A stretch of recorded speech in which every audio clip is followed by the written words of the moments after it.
Nossa próxima expositora é médica, mestre em epidemiologia pela Universidade Federal do Rio Grande do Sul, doutora Gracianli Pereira. Bom, obrigado pelo convite, deputado Eric. E demais colegas, médicos, colegas e senhores e senhoras. Apesar da minha formação ser médica, eu acho que nós estamos num debate que ele não é eminentemente médico. Tá? Por quê? A gente já falou muito sobre essas coisas das vacinas, né?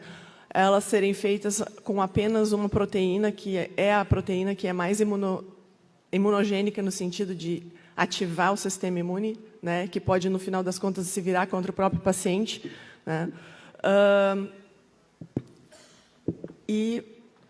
Só que, assim, quem teve a doença foi exposta ao vírus inteiro, né? Tem uma imunidade muito melhor.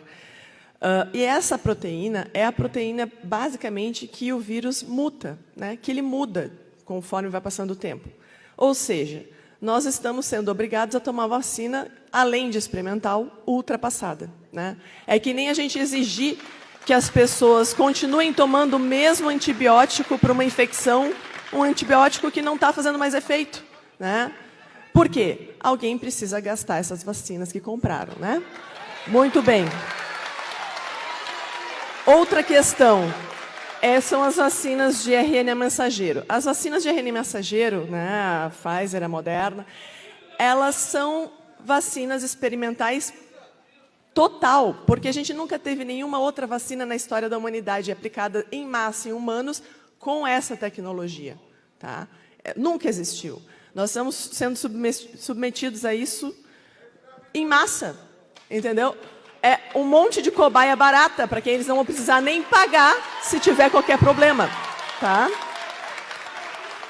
Para vocês terem uma ideia, a principal linha de pesquisa de vacina de RNA mensageiro era para fazer terapia imunogênica em pacientes com câncer, né, para que células de defesa do organismo reconhecessem as células cancerígenas e fossem lá atacá-las. Ou seja, uma pessoa que realmente tem uma doença grave, uma doença que vai levar à morte em pouco tempo, ou seja, já está doente, não é prevenção. Tá? E mesmo assim, nesse cenário, elas nunca foram aprovadas para uso em humanos. Tá? Então, eu quero só que vocês tenham noção do risco que vocês estão correndo. Muito bem. Outra coisa, essa coisa das vacinas serem ultrapassadas, a gente tem um estudo em Israel que 80% da população adulta está vacinada com Pfizer, tá? Que no início tinha uma eficácia de 80% a 90%, que agora tem uma eficácia de 40%, exatamente porque o vírus muta. Tá? E porque a população israelense não foi exposta aos outros vírus, ela não adquiriu imunidade, digamos, de rebanho, que todo mundo gosta de falar, mas pouca gente se expôs, e agora o que eles estão fazendo? Eles estão tendo delta a rodo. Tá? Porque a vacina não protege, né? E eles têm muito suscetíveis. Tá? Muito bem. Além disso, a questão que a gente já tocou aqui, que nenhuma vacina disponível realmente impede o paciente de ter a doença e transmiti-la, ela talvez protegesse você de ter uma forma grave da doença, tá? O que a gente ainda está vendo, porque a gente não terminou os estudos de fase 3 ainda, então a gente não sabe se isso é verdade. A gente induz, tá? Acha que sim. Tá?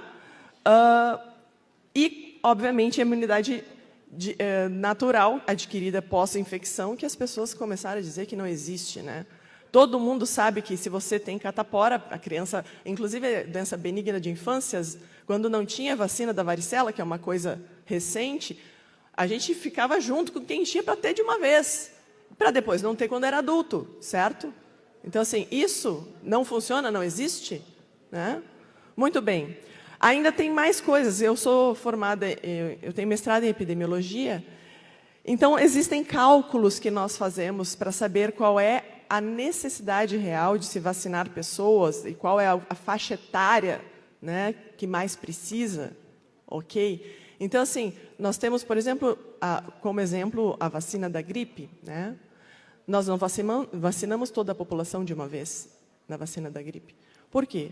Porque a gente vai vacinar quem tem mais risco de se hospitalizar, de morrer. Né? No coronavírus, a gente tem exatamente uma faixa etária para isso, porque a gente sabe o risco de morte das pessoas com mais de 50 anos, 60 anos, né? Agora, por que se quer vacinar criança? Né? Para quê? Né? Então, assim, eu já vi, além de ver adultos sendo coagidos a se vacinar por causa do seu emprego, para não perder o emprego, né? Inclusive com decisão de tribunal de trabalho dizendo que é justa causa se a pessoa não se vacinar, né? Então, assim, eu já vi, inclusive, crianças, isso é uma coisa horrível, mas mães desesperadas que não queriam vacinar seus filhos, mas os filhos tinham que ser vacinados para participar de coisas esportivas, de um balé, de uma coisa que elas gostam, entendeu? Então, assim, eu já ouvi histórias do Arco da Velha. Isso é coação, tá? Então, assim, eu tinha, no início da pandemia, começado a fazer certas publicações de Facebook, calculando como é que estava evoluindo, mas eu desisti. Porque, no meio da história, isso aí se politizou de uma maneira que ninguém mais estava... Não adiantava tu falar. Né? Ninguém mais queria saber. Era uma narrativa, não interessava o cálculo, as coisas como elas estavam indo. Né? Então, assim, a gente assistiu de camarote e me fez meio que deixar de lado um pouco essa história, porque se trocou medidas de epidemias que sempre foram feitas. Depois vocês vão ouvir o doutor Osmar Terra, que estava presente na condução das epidemias da influenza, né?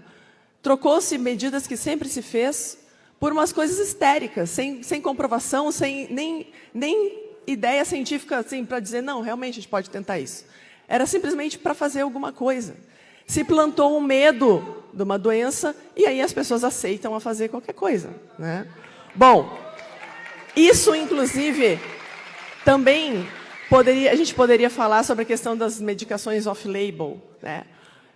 Eu não entendo por que alguém não tem medo de tomar uma vacina que foi feita ontem, mas tem medo de tomar uma medicação que tem mais de 70 anos de uso.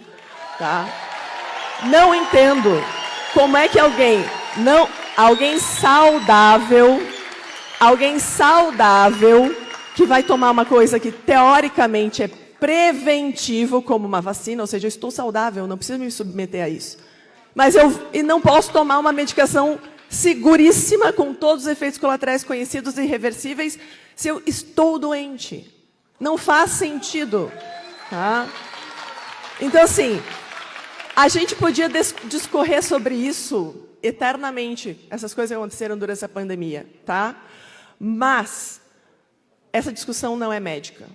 Essa discussão diz respeito à ética, à moral. É uma coisa que não precisa ser médico para entender. Tá? Diz respeito à liberdade individual de não ser coagido. Tá? Não é sobre ensaios clínicos randomizados, duplo cego, controlado por placebo, aquele monte de coisa que se exigia para uma coisa, mas não se exige para outra. Tá? Mesmo que as vacinas fossem 100% eficazes e isentas de efeitos colaterais, ninguém tem o direito de obrigar alguém a tomá-las por meio de coação estatal. Tá? A gente toma as coisas por convencimento. Eu não posso, enquanto anestesista, fazer anestesia no meu paciente simplesmente assim, doutora, qual a anestesia que eu vou tomar? Não te interessa. Vai tomar anestesia? Tá bom. Que nem a gente vê no posto. Não interessa que vacina vai tomar. Tem que tomar e acabou. Entendeu? Isso não é assim que funciona a medicina. O paciente tem todo o direito de escolher o que vai tomar ou não, principalmente. A gente tem algumas leis, sim, sobre tratamento.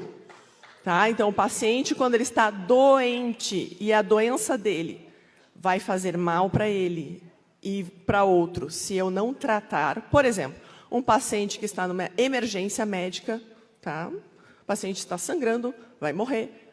Bom, o médico não vai poder discutir com ele, o senhor quer que eu faça isso ou não. Mas isso é um caso, o paciente está morrendo.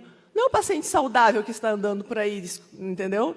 Para uma medida preventiva. É diferente, tá? Então, assim, esse tipo de coisa, o convencimento, gente, causa cooperação, tá? A obrigatoriedade causa desobediência. E a coação causa revolta.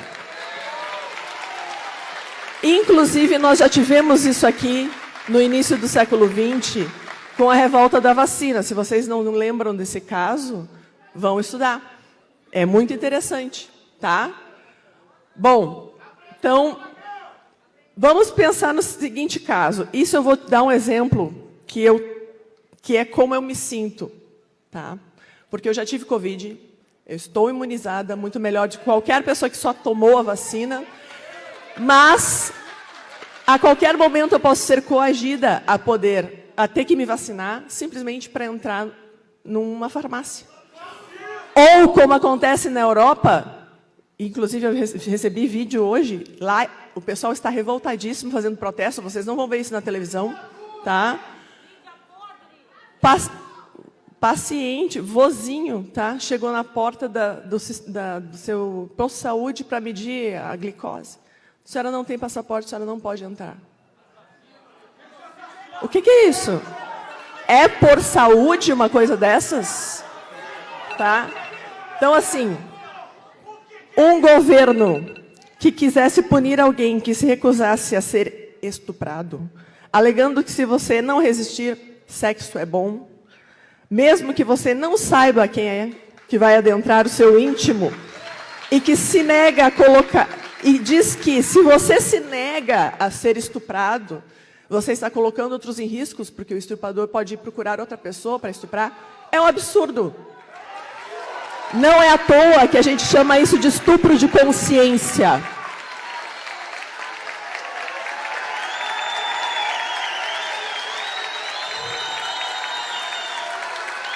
Então, assim, para terminar, eu reitero que nós estamos aqui discutindo sobre algo muito mais precioso e difícil de reaver que a própria saúde.